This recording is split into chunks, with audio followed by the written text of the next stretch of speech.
the age of just winning points that you don't know what to do with is over. Because there's hundreds of millions of dollars, maybe billions of dollars going through Dave & Buster's and Topgolf and Buffalo Wild Wings every year, but it's all being done offline. What is the tangible TAM, like when you're talking to investors? On competitive social and hospitality, there's $1 billion business. Just within mobile games, there's probably a multi-billion dollar business. Just within recreational sports, we think that there's a multi-billion dollar opportunity. Do some of the pots get extraordinarily large? We've gotten up to the tens of thousands of dollar pots, right? But we're debating, should we do $1 million challenge? In your 4 or 5 years forward from now, where do you want Lucra to be? Where do you think it will be? At that point, we'd like to be a multi-billion dollar publicly traded company. We think we are changing the game, disrupting what loyalty is. What's been really cool to see is most of these partners will put on the table buy one, get one free wings or 10%, and people don't redeem them. It's just human psychology is that's some coupon, they're trying to get me. Right. But if you win it, it changes everything. We want to become ubiquitous with friendly competition. From ARK Invest, this is FYI, the For Your Innovation podcast. I'm Brett Winton. With us today, we have Dylan Robbins, founder of Lucra Sports. Okay, Dylan, welcome to the pod. How are you? Doing great. Thanks for having me. Okay, tell us about Lucra. What is Lucra? I've never heard, or until we invested in Lucra, I had never heard of Lucra. Where are you? Why are you here? And actually, some people probably have used your product without even realizing it. Yeah, I was about to say, it's not the worst thing that you haven't heard of Lucra, because part of our game plan is to be behind the scenes for our partners. But we're coming a little bit out of the woodworks now, sharing more about our story. Lucra is white label gamification. So what we do is we power loyalty and games for brands. Basically all the offline fun you have in your life, cornhole, darts, ping pong, pickleball, golf on the weekends, board games, video games. If it's fun and you're playing for something and it's happening offline, we want to digitize that. So a lot of that fun is happening, it's transactional, it's happening on Venmo, or it's happening for, hey, I'll buy you a burger, and we just go to the bar and buy it. And brands aren't capitalizing on that. They're not getting your data, they're not monetizing it, and you're not having a seamless experience. And so Lucra's job is to try and bridge the gap between those two things. And we partner with brands across fitness, hospitality, competitive entertainment, mobile gaming, recreational sports. Throw me a tangible example. Give me one tangible example. Yeah, so I'm a mini golf guy. I love mini golf. I was always grew up. I got two brothers, and my dad and my mom all big mini golf fans. And we'd go on Saturday and we go to our local mini golf, and we get out the pen and the paper and we'd play for dessert, or we'd play for $5 at the end of the night. Yeah. And we partner with Puttcheck, who's a fantastic mini golf provider all across the country and in the UK. And they've got this awesome digital mini golf. It's got the lights and the glitz and the glamour, and it automatically scores. So every time you hit a shot, it's updating on your phone and on the leaderboards, what your score is. So you can walk into Puttcheck and I could say, hey, Brett, let's play for a burger. Instead of us, going to the bar afterwards, all done through their website. So you can look at their menu, see what you want to play for. You can go and you can challenge your friend, or you can play as a group. You go and you actually play mini golf. You're off your phone. You're having fun, and you go to the end. There's a QR code right there. Go up to the bar and you can win your prize. So you can play for cash, for burgers, for beers, for merchandise, for discounts, for rewards. One of our main theses is that the age of just winning points that you don't know what to do with is over. I did fly United today. I do love my United points. Other than that, maybe we're really focused on winning the immediate gratification, the dopamine hit of, okay, I won something, I want to go use that, I want to go spend this, I want to have that experience.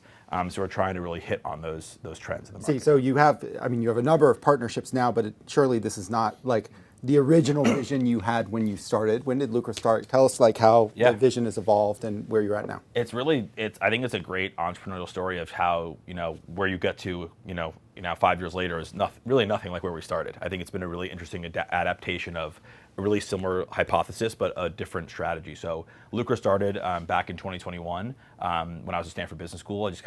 I went to get my MBA with the goal of starting a company. I had started one company prior, and I had gotten the entrepreneurial bug. And I knew I wanted to do something kind of sports or sports related. I'm a huge sports fan. I love the New York Knicks. I went to Duke, love Duke basketball, and I wanted to do something around sports. And this was just at the tailwind of DraftKings and FanDuel really starting to pick up. Every billboard around, you saw it. And it just, PASPA got repealed in 2019, and there was just going to be a huge opportunity around kind of the betting ecosystem. So we launched Lucra as a friendly way to bet with your friends. So the first iteration of Lucra was kind of more of a peer-to-peer sports betting. You versus me, $5, who's going to have more points, LeBron or Durant? And it was a simple thing amongst friends. And it was super fun, and we got hundreds of thousands of players, but it didn't have the same unit economic model as a sports book. We weren't doing parlays, we didn't have high margins, and we were spending a lot on customer acquisition and retention. But we had this kind of nugget of, okay, what is this kind of friendly interaction between the two of us? And more casual fans were interested in that than maybe playing against a big sports book.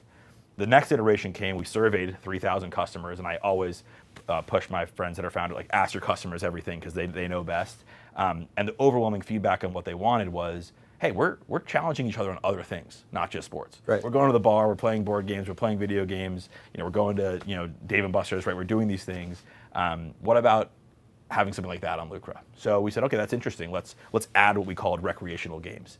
If you can play it, you can do it on Lucra. And what that opened us up to was the hundreds of thousands of brands here in the US that felt like they were missing the tailwind of betting. When you go to Topgolf, all you do there is challenge people for $5 or a burger or $20. There's hundreds of millions of dollars, maybe billions of dollars going through Dave & Buster's and Topgolf and Buffalo Wild Wings every year, but it's all being done offline. So we kind of evolved our business model, the same thesis, playing with your friends, but towards really partnering with brands where competition already existed. So where is competition? Let's embed Lucra and digitize that. And so about 2 years ago, we evolved the model to be B2B. So really, traditional enterprise software. We now sell to brands, big and small, and we act as their full stop loyalty solution. So we'll do all of the leaderboards, all of the challenges, all the payments, all the banking, all of the legal and compliance, and all the fun for our customers. So it's been an interesting evolution. Day one, the plan was to, digitize competition with friends, but it evolved into how we're doing that, into kind of the model where we are today. Well, it's still competition with friends, but competition with friends within the context of the enterprise that's actually going to pay for that competition solution so that you can actually make money on it. It's a really unique market for us to be in, because most of the time it's actually a win-win where they're paying us enough where we're psyched to work hard, but it's a drop in the bucket for the value that we can add. Like when I go and talk to these brands, I say, what are your biggest problems? And they all say the same three things. They say, there's a lot you can do on a Saturday, so it's hard to convince people to come in that extra visit. Yeah. Think about all the cool things you can do now on a Saturday, all the technology that's been built. 2 is visit times have gone down. The average dwell time is lower, so same-store sales is decreasing. And 3 is we want to get our customers spending more money per visit. And so Lucra's 3 main value props are those 3 things. One is Lucra customers visit on average twice as much per year as non-Lucra customers, because you're playing in a tournament, you're playing in a challenge, we can market to get you in. 2 is our customers spend about 40 to 50% more time on site, because it's hard to leave the bar when you're in the middle of a game with your buddies. And 3, our customers spent 20% more per visit. So like our value prop is really not around expansion. It's not helping you open new stores. It's helping make your existing locations or your existing experiences better. So you mentioned tournament, so it's not just me versus you, it's also me versus the world, or how does that work? Yeah. So we started peer-to-peer, just me versus you, and we realized, well, that was great because I could get 2 people every time. Right. Why couldn't we get 100 people every time? Right. And then we also realized if we did it peer-to-peer, it's mostly people in the same location. Well, what if I was at 5 Iron Boston and you were in 5 Iron New York, and we wanted to hit closest to the pin at Pebble Beach, number 7? Right. We can, and but peer-to-peer didn't really open that up. So we launched probably about a year ago our tournaments mode, which allows you to both do in-location or asynchronous tournament play, where go to one of our partners, you can put $1 in the pot. You're playing against people you don't know, and there's trust in the system because we're doing all the scoring. I could play on Saturday, you could play on Sunday, and you can see in real time on your phone the leaderboard and how you're doing. And what's been really cool about that is it enables what we call play again. So let's say you go to 5 Iron and we play 9 holes, and you shoot 38, and you're in 3rd place, you're in the money. You leave. Then 2 days later you get a notification, hey, you've actually dropped in 9th place. A couple guys beat you. You want to come back? And you can come back in and play again and put $2 more. And so at the end, in the money, like I'm actually getting money into the app at the end of it? How does it work? Yeah, so you deposit all the funds through our SDK, through Lucra. So we have a great partnership with a payment processor. You can do Apple Pay, debit card, credit card, PayPal, Venmo, et cetera. Right. You put the money in. Then you join the tournament you want to join, so $2 or $5, whatever it is. Generally, our average tournament size is about $10. We're not doing $50,000 massive prize pools. Right. This is for casual fun fans. Right. You put your $10 in the pot.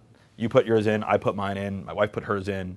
That was $30 in the pot. We hold it. You go have fun, we hold it in the system. We get the score from our partner, and we pay out the winner. So it's all seamless. And you don't have to click a button to settle up at the end. It's all one interactive experience. Do some of the pots get extraordinarily large, or are we talking should I get very good at golf so I can go putt golf? So I can go. We're kind of in the debate mode on that. I mean, we've gotten up to the tens of thousands of dollar pots, right? But we're debating should we do $1 million challenge, right, and do a really cool marketing campaign around that? And I think At that point, you start to get pros come out to like play, and like it kind of gets a little bit away from our goal of like play for fun, play for $5. Like, Right. You know, if I think about what I love most about Lucra is that it should be for everyone. And Sure. the more that we get to really big prize money, the more we start to almost create like mini Lucra leagues where people like become pros to play. Right. My favorite feature that we have is actually on the other side, which is a lot of our partners have our what we call our rewards portal, where just for entering a tournament, you get 10% off a flatbread. Right. Just for playing. Right. And so those you could hit the worst shot you've ever hit and go buy a flatbread 10% less. And Yeah. like what's been really cool to see is most of these partners will put on the table buy one, get one free wings or 10%, and people don't redeem them. Like it's just human psychology is like, that's some coupon, they're trying to get me. Right. But if you win it, it changes everything. Like if you win the code, Right. you're like, oh, I won it, it expires in an hour, I gotta go redeem. And so Right. it's a really interesting thing that we can play into kind of following sports betting and like showing like that kind of immediate gratification. We've been able to kind of make that more casual and reduce the barriers to entry for that. Huh. I mean, it is. You could control, like, if you think about the slope of the prize pot payout, Yeah. right? Like, you could actually smooth it out, so there's not like some $10,000 reward for somebody at the end, Yeah. but you just like layer more people into the money. It wasn't my idea. I'll give credit to somebody else. One of our partners, they came up with the 50-50 tournament. So Yeah. they said, your point, I want as many winners as possible. Right. Let's have the entry fee be 10 and the top half win 20. Right. And that was great because it's like, okay, cool, like more people are winning and Right. it's less the like DraftKings put $1 to win $1 million, but you're like, I really got a good shot if I played decent. So I think that's a cool, we got all these different formats. We have a portal where you can go in as our partner, pick which format you want. It all happens in real time. But I think we're still learning about which one of those makes the most sense on a partner by partner basis. Right. We'd also like to use AI there. Like ideally, you can come in and say, okay, I own 7 mini golf, places in this area of the country. Here's my demo. Here's my budget. And our like smart AI hub should be able to tell you, here's what tournaments you should run at Right. what times Right. for what prizes. So like that's what's coming is like the personalization of all the data. We have so much interesting data. We're just starting to figure out what to do with it. Yeah, it is interesting. I mean, for one, it means that like the more partners you sell into, kind of there's some shared learnings you can carry across there where like this kind of tournament structure really works versus this one doesn't Yeah. work as well, depending upon average size of ticket, et cetera. And also, these companies probably otherwise don't have that much data on their customers other than, hey, this is a random person that walked in the door. And I don't know what the information they get off their credit card processor, but it's not that much, I'm sure. Yeah, So- it's really been eye-opening just how limited the data sets are today and how it's the most exciting thing about what we offer. Like, Right. it's just that's like the end result that we weren't expecting. And the personalization opportunities, the marketing retargeting opportunities, the monetization opportunities from the data is really cool. And eventually, right now we have a reporting portal. Right now you get Lucra's information, we send you all your customer information, who they're playing and when and why and how. Eventually we want you to be able to talk to that portal, right? We're building in some functionality now where you should ask it questions that should help you kind of design your marketing campaigns. Eventually it should design the marketing campaigns for you, right? And so I think we're just, again, scratching the surface of what we can do there, and we're currently in like data accumulation mode and just trying to learn as much as we can from what we're seeing. Yeah. So you mentioned like dwell time is going down, which is kind of an interesting statistic to hear. Do you have like a theory, or do they have a theory for why that's happening? And then how do you solve it? I think the answer is because of all the competition for what you can do on that day. You're going with 3 buddies on a Saturday afternoon, and you have Right. like in the city, in Nashville, where we have a lot of partners, amazing place, so much to do. There's like 40 competitive entertainment things. Anything you could think of, you could do it in Nashville. Yeah. Because it's so competitive, the venues have started to create shorter experiences to try and get you to come to multiple places in a day. So instead of it being like, come and spend 3.5 hours with us, come and do the 60 minute or play mini golf in 14 minutes and like have a beer. So they've created shorter experiences, almost cannibalizing the dwell time just because it's so competitive. And so I think having gone to these places over the years, I've seen the experiences become a little bit quicker, a little bit shorter on purpose, I think, instead of really investing in the things that can keep people there longer. It's like I think of, I go to like arcades with Yeah. my kids Yeah. as part of like laser tag or Yeah, yeah. whatever. And I feel like arcade games are much worse now because they're designed around like this, almost like, 60-second experience. Totally. And there's no, I remember back in my day, back when I was a youngster, we'd go to the arcade and you would invest significant resources to In the play a game. game for a really long time, right? I think that's definitely changed. One thing we're dabbling in now, which I'm excited to talk about, is the concept of mini games on your phone. Where Lucra's always been bringing the physical digital, Yeah. right? We've been in real life experiences. How do we bring it online? We're now thinking, well, how do we use the digital as a beachhead to get people, into these locations? And so, imagine we're talking about putt jack. You play mini golf with us. You enter a tournament, you win or you lose. 3 days later, you get a push notification on your phone. Hey, try our new mini golf mini game on your phone, where you can make 3 hole-in-ones, bounce back offer, 50% off your next visit. And we've been talking with a lot of game developers about that, and the same trend is happening. Whether when I was a kid, I would get that game on my Game Boy or my PS5, and I would play quest mode and beat all the levels. Right. They're like 90-second sprints, like quick games, play again, quick games, play again. Like the attention span has gone down, but people are playing more games than ever. They're just rotating. Like the retention curves are very like this. It's like, okay, 10 days, they're going to be on the next game. They're going to master that. Right. So it's interesting that I think that parallels in both the physical and digital experiences. Yeah. How do you balance kind of tactics? Like you had to move kind of tactically to meet the B2B opportunity, and it's clearly like the productive direction to push, against strategy and really trying to guide to, hey, this is the ultimate goal for the business. And what is the ultimate goal for the business? Like, what are you doing here? Yeah, let's start with that one. We want to become ubiquitous with friendly competition. My goal is that in a month-long period, to your point, as you mentioned at the beginning, you may not even know you've seen Lucra. I want that to be kind of pervasive throughout your life. You go to the gym, you go to a class, you go to SoulCycle or Peloton, maybe we're in there. You're playing Wordle with your friends on the New York Times app, maybe we're in there. Then you go to putt jack for a birthday party, maybe we're in there. You go on a bachelor party, you go to the bar, and you're playing darts, and we're hooked into that system. Like, ideally, we just become ubiquitous, and the Lucra kind of wallet and rewards infrastructure becomes something that people get very familiar with and get comfortable with. And so that's, I think, where we're trying to go.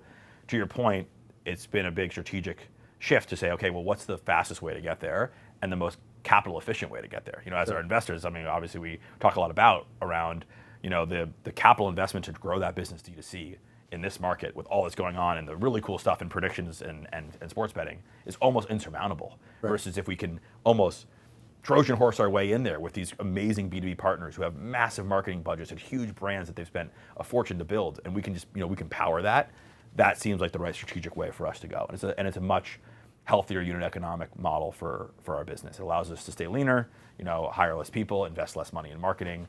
But it's, a constant, thing we're thinking I mean, about. I guess the downside too, it's like you would prefer to build like a one app for all. Mm-hmm. If you're working with B2B partners, you do have to do some level of customization, and there's always like integrations you have to do. How do you think, like, to what degree can you basically provide the package solution you have to the next partner versus having to like build into their system? It's a really good question. I'll first just address one other thing you mentioned that I think is really interesting is we'd love to have a shared wallet, but we get specific no's from our partner on that. Like if you go to one location and you put $100 in and they spent the marketing dollars to get you there, the last thing they want you to do is take that money and go spend it with one of their competitors or even just anywhere else. Right. So we particularly on purpose ring fence it.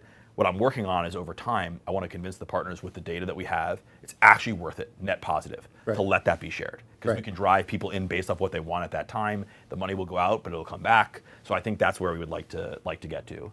On the implementation side, it's definitely one of our biggest challenges. I think we face the classic software company enterprise barrier of we want to do it all for everybody. And for the right cost and time and money, sometimes it makes sense, but to really scale, you have to build things out of the box. Like eventually, you should be able to download a line of code from our website and just plug in Lucra. But we're pretty far away from that. Right now, we're working with an implementation teams 2 or 3 months, 2 or 3 weeks, depending on the partner. So we're trying to build towards that and trying to hire the right people and invest in the right resources and use AI, which is really helpful now to expedite those things. So definitely a challenge. Every, I think, CEO and CIO and CFO is trying to figure out the best, most efficient way to drive AI throughout their organization to basically be more productive and drive efficiencies. Like, what's your approach? Like, how are you all approaching it? Yeah. How has it changed even over the last 6 months? Yeah, it's changing like every month now to such a hyper level. I would say 6 to 9 months ago we were thinking about it. 3 to 6 months ago we were starting to implement it. Now it's like a topic of every conversation.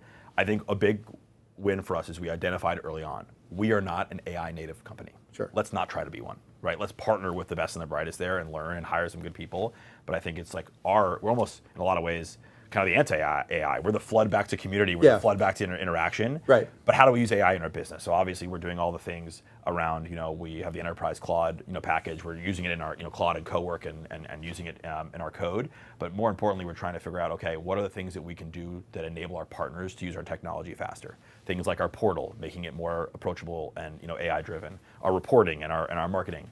Customization. When you go to Putchak and when I go to Putchak, we should see different things, right? You have different preferences, we live in different places, et cetera. So I think we want to kind of enable those things without losing our core, which is really in-person interaction. So we're investing and we're learning, but we're trying to not, I think there's a lot of risk in going too far over when things are changing so quickly. Yeah.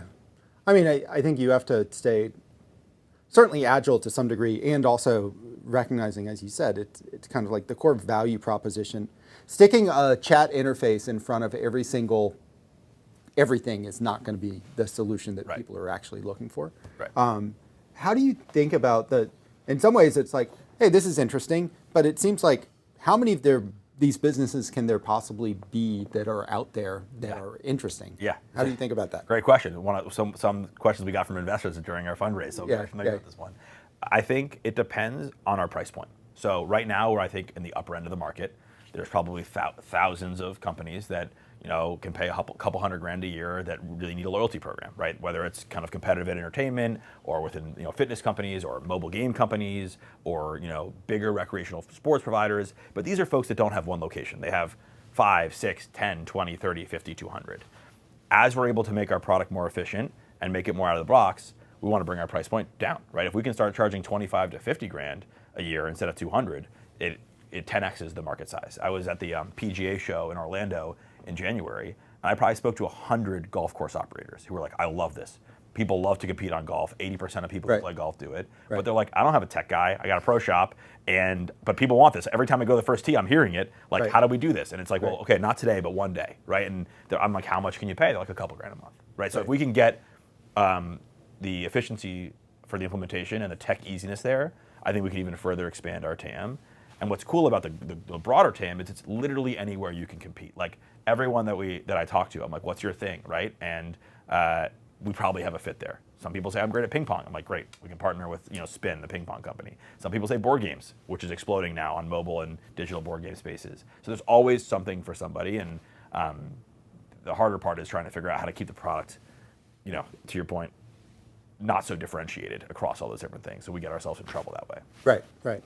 And then what is the tangible TAM, like when you're talking to investors, how much is out there for you? We kind of look at 6 sectors, which I've named a few of them, and when you kind of look at the market spaces of there, we're looking at about $25 billion TAM. Got it. It's probably bigger than that as we add new sectors each kind of calendar quarter, but that's the TAM that we're targeting now. We think there's $1 billion business in each of the 6 sectors we're working in.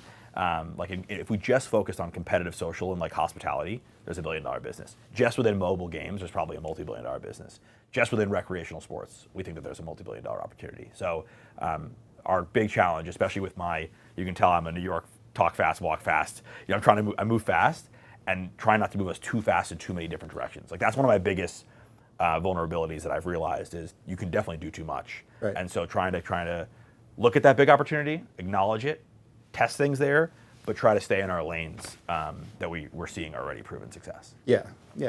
And I think that there's certainly truth to the idea that, as particularly in digital interfaces, human attention becomes more scarce. Mm-hmm. Kind of like people just seek out more in-person spaces or they'll pay more for that in-person experience. Totally. Do you know what I mean? It's you may pay $199 for a mobile game, but $100 an hour for a golf simulator. Because it's like, hey, it's crappy weather in New York. I haven't been outside in 2 days.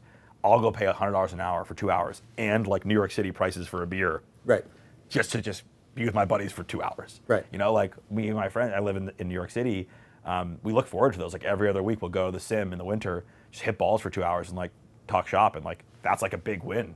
Right. Because it's just it's worth that money because you're both getting the community interaction, but also getting to take some golf swings, which in New York City we don't get to do in January very often. Right.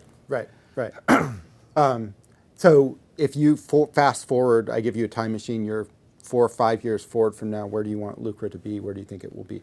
Yeah, I mean, I think at that point we'd like to be a multi-billion-dollar publicly traded company. I think the goal is that we think we are changing the game, disrupting what loyalty is. There has been a tremendous amount of fantastic companies and wealth generated in the loyalty space to date, and we think we're the new and exciting thing there, and we can really change that game. So that's the goal, is we just continue to grow. We've grown 1,000% 2 years ago, over 300% last year. We want to continue to kind of grow on this kind of rapid pace. But it's a daunting task. I mean, there's a lot changing, and you're making decisions while you're moving the car at the same time. So we're iterating quickly, and it all comes down to just being great client partners. Like, that's our main. What will make us successful is the case studies. We just have to continue to invest the time and energy in our partners. How we sell the next deal is they call the last deal, right? Yeah. So that's what we're really. And that was a big unlock for you. Like Dave & Buster's was an initial partner, Yep. and you've delivered them great results. You said like longer time in store, basically better sales, Yep. and better return rate, right? Yeah. Like, and those three metrics then can sell your next deal. And it's a use case that people understand. I think that's really cool, because like everyone's been to an arcade, and everyone knows that if you're like really into that game and you're playing your buddy for $5 or a burger, you're maybe going to stay there a little bit longer or spend a little bit more money. So that's been a great kind of catapult. It was definitely what catapulted our business into the next tier and the next phase, and super thankful they took a bet on us. And since then we've been able to sign, we have over 45 partners today, and growing. Our goal is to get close to 100 by the end of the year. So it's an exciting challenge ahead of us. Great. Well, so speaking of, I had you travel back or forward in time for Lucra. I don't know if this episode is going to show before this prediction comes true or not, but how far is Duke going to make it in the NCAA tournament? I am an avid, loyal Duke fan to the core. I pick them to win my bracket every single year. Yeah. I think this is the best team we've had. Like, if you look at all the KenPom stats, like, ever. And we had a scare in that first round against Siena. Yes. But I think we're going to go all the way. The key stat that I've been getting on my whole Instagram feed is flooded with Duke posts is we beat St. John's in every year we've ever won the tournament. So the 5 we've won, we beat St. John's. So if we beat St. John's in the next couple days. And as of this recording, the St. John's game is what, a few days from now? It's on Friday. Yes. So if we beat St. John's on Friday, yes, we'll see you in the national championship. Okay, I'll put all my money on it. There you go. All right. Well, thank you, Dylan. Thanks for coming into the pod. Thank you for having me. It was a blast. All right, cheers. Cheers.